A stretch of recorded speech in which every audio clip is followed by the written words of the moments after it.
بے حد و احساس سرمایہ داروں کو جاگیرداروں کو اپنی اپنی جاگیروں اور سرمایوں کا پتہ نہیں کتنی کتنی جاگیر ہے، کتنا کتنا سرمایہ ہے ہمارا، لیکن زکوٰۃ کا حساب لگانے سے ڈرتے ہیں۔ اللہ کتنی زکوٰۃ ہے؟ 2.5% اللہ نے رکھی ہے۔ اللہ نے دیا ہوا، اللہ کا دیا ہوا مال ہے، اللہ چاہتے تو فرماتے کہ 50% ہے زکوٰۃ، جتنا مال میں نے دیا ہے یہ 50% نکالو اس کا۔ جس طرح حضرت ابراہیم کو حکم دے دیا تھا کہ قربانی بیٹے کی چاہیے، اللہ چاہتے تو یہ حکم ہمارے لیے بھی باقی رکھ سکتے تھے کہ جو پہلا بیٹا ہو پیدا تمہارا، بڑا بیٹا ہے، اس کو میرے لیے قربان کرو، پھر بعد میں دوں گا تمہیں، وہ تمہارے ہوں گے، پہلا میرا ہوگا۔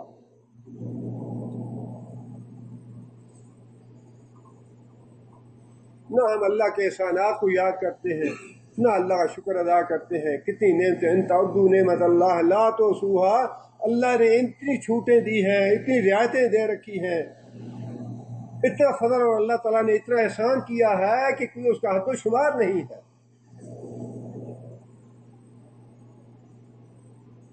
لیکن اس کے مقابلے میں ہماری نالائکیوں کا، ہمارے گناہوں کا، ہماری حماقتوں کا بھی کوئی شمار نہیں ہے۔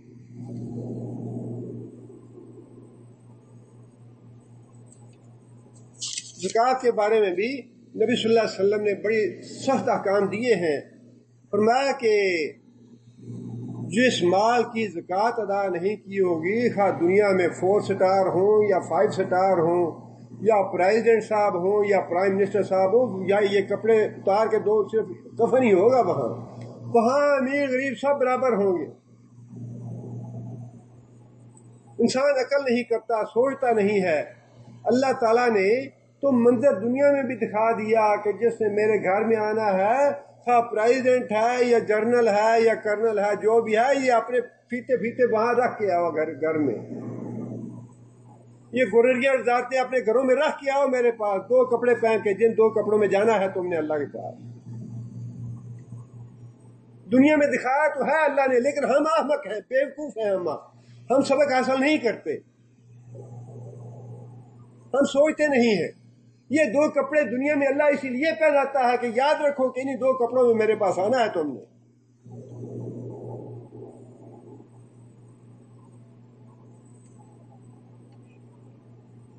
فلاں جگہ محل بنا رکھا ہے، فلاں جگہ محل بنا رکھا ہے، اور اپنی آنکھوں سے دیکھتے ہیں کہ سونے کا پسل بنا رکھا ہے، مطلب وہ کام نہیں آیا، گھسیٹ کے انہوں نے اسی وقت گولی مار دی۔ نہیں مجھے نہ مارو، مجھے بڑی تکلیف ہوتی ہے۔ جنہیں تم مارتے رہے ہو وہ بندے نہیں تھے، انہیں تکلیف نہیں ہوتی۔ آج عدالت میں جاتے ہوئے تمہاری بےعزتی ہوتی ہے کہ میرے سٹار لگے ہوئے ہیں، اور جس مدرسے میں تم نے سینکڑوں بچیوں کو مروا دیا وہ کسی کی بیٹیاں نہیں تھیں، انہیں تکلیف نہیں ہوتی، وہ انسان نہیں تھے۔ تمہاری اتنی بھی بےعزتی ہوتی ہے کہ عدالت میں جاتے ہوئے تمہیں تکلیف ہے۔ یہ دنیا میں کر لو جو کرنا ہے، ایک وقت آنے والا ہے 2 چادروں میں جاؤ گے، اور یہ 2 چادریں بھی اللہ اتار کے پیدا کریں گے، یہ 2 چادریں بھی نہیں اللہ رہنے دیں گے۔ پتہ نہیں چلے گا کون پریزیڈنٹ تھا، کون جرنیل تھا، کون کرنیل تھا، کون وزیر تھا، کون کیا تھا، کون فقیر تھا، کون امیر تھا، کون غریب تھا، یہ پتہ نہیں چلے گا۔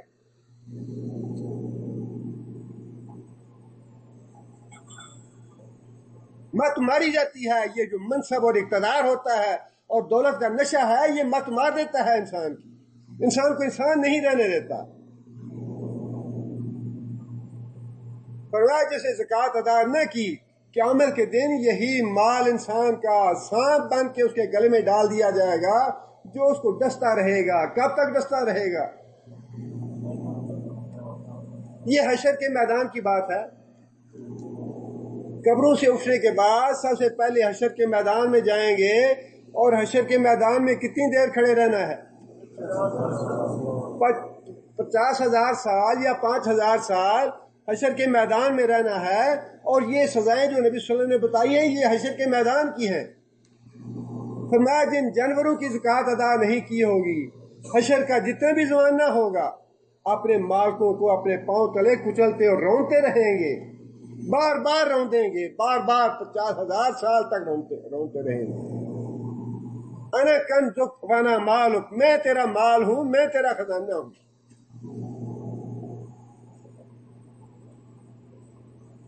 اپنے سامنے دیکھتے ہیں کہ فلاں پریزیڈنٹ نے اتنے ارب کما لیے، فلاں پریزیڈنٹ کے اتنے ارب تھے فلاں بینک میں، فلاں میں، مر گیا، مرتے ہوئے کتنے لے گیا ساتھ؟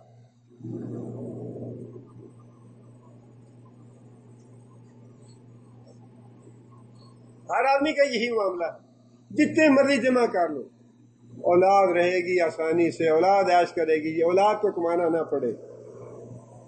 یہی بات ہوتی ہے نا کہ میری اولاد سکھی رہے۔ اولاد تو سکھی رہے گی، خود جہنم میں چلے جاؤ۔ اولاد جہنم میں جاتی ہے تو جائے نا، میں کیوں جہنم میں جاؤں؟ میں جنت میں جاؤں گا، جنت میں جانے والے کام کروں گا۔ اگر میری اولاد میرے پیچھے نہیں آتی، جہنم والے کا، یہ عمر بن عبدالعزیز کی بات ہے۔ یہ جب فوت ہونے لگے تو لوگوں نے کہا کہ عمر بن عبدالعزیز تم نے سارا کچھ چھین لیا اپنے خاندان سے، سب کچھ تم نے جاگیریں واپس لے لی، جاتے ہوئے اپنے بچوں کے نام تو کچھ لگا جاؤ، بچوں کو تو کچھ دے جاؤ، جو تمہارے اپنی بیٹے ہیں، اپنی اولاد ہے، اس کے نام تو کچھ لگا دو۔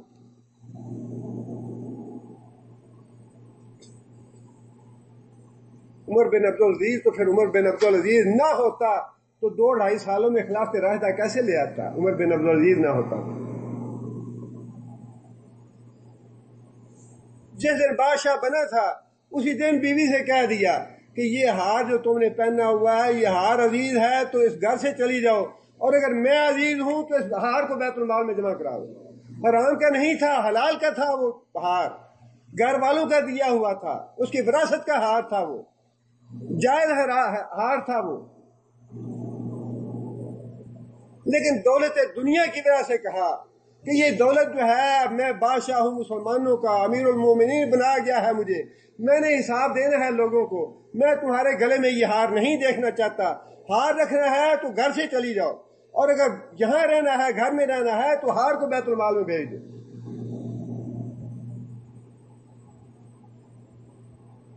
بیوی نے ہار بیت المال میں بھیج دیا، تب رکھا عمر بن عبدالعزیز نے۔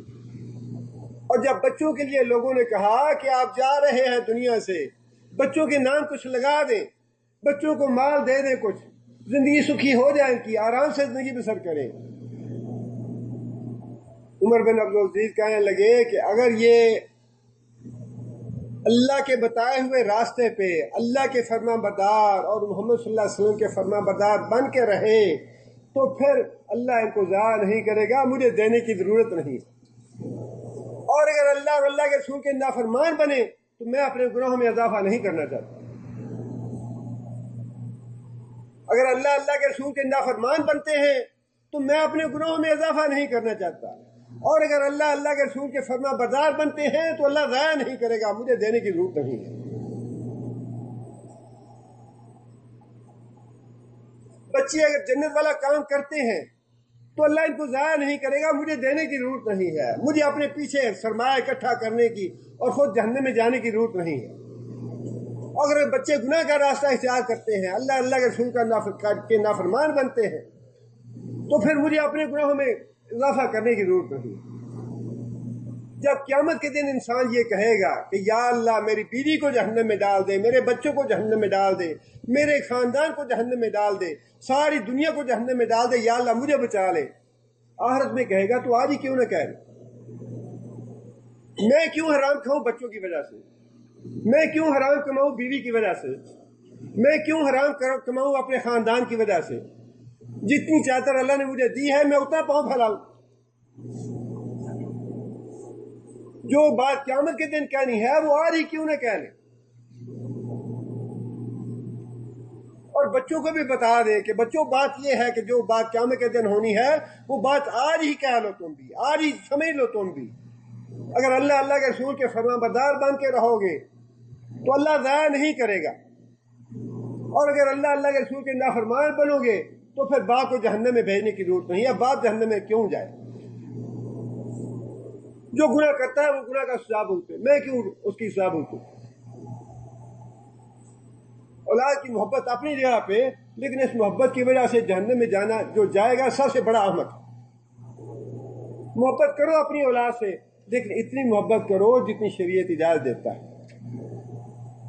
اللہ کے رسول منع نہیں کرتے اولاد سے محبت کرنے سے. اللہ کے رسول نے خود بھی محبت کی اپنی اولاد سے،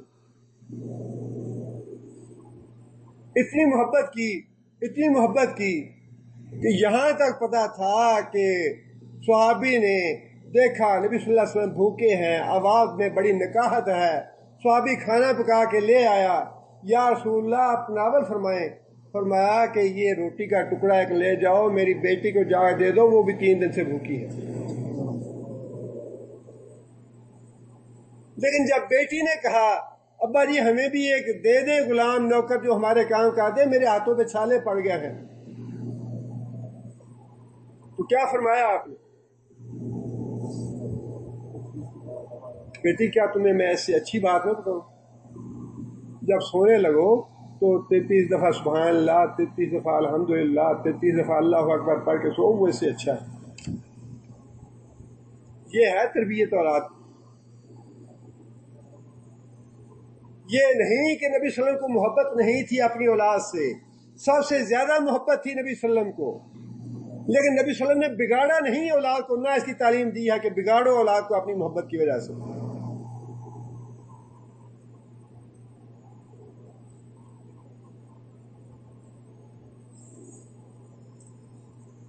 اس کے بعد نبی صلی اللہ علیہ وسلم نے یہ بات بھی فرمائی کہ معراج کے موقع پہ میں نے بعض لوگوں کو دیکھا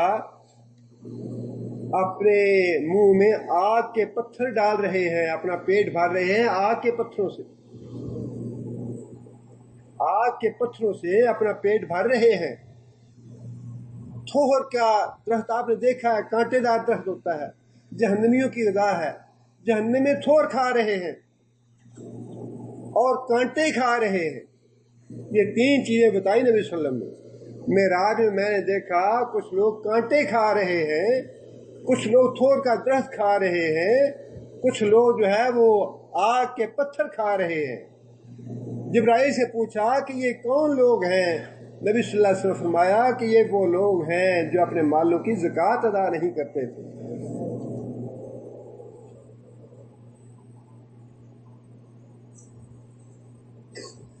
اور قرآن مجید میں یہ فرمایا اللہ تعالیٰ نے کہ تمہارا یہ سونا چاندی جس کی زکوٰۃ نہیں نکالتے، تمہارا یہ مال، تمہارے ریال اور ڈالر اور روپے جو بینکوں میں پڑے رہتے ہیں سارا سال، سود لیتے رہتے ہیں، اس پہ زکوٰۃ نہیں دیتے اس کی. قیامت کے دن فرمایا کہ اسی مال کو، ان ڈالروں کو، ریالوں کو آگ کی تختیاں بنا لیا جائے گا، جہنم میں تپایا جائے گا ان کو، اور پھر تمہارے چہرے پہ، تمہارے پہلوؤں پہ اور تمہاری پیٹھ پہ داغ دیا جائے گا اس کا کہ یہ ہے تمہارا خزانہ، وہ جس کو تم سینچ کے رکھتے تھے دنیا میں.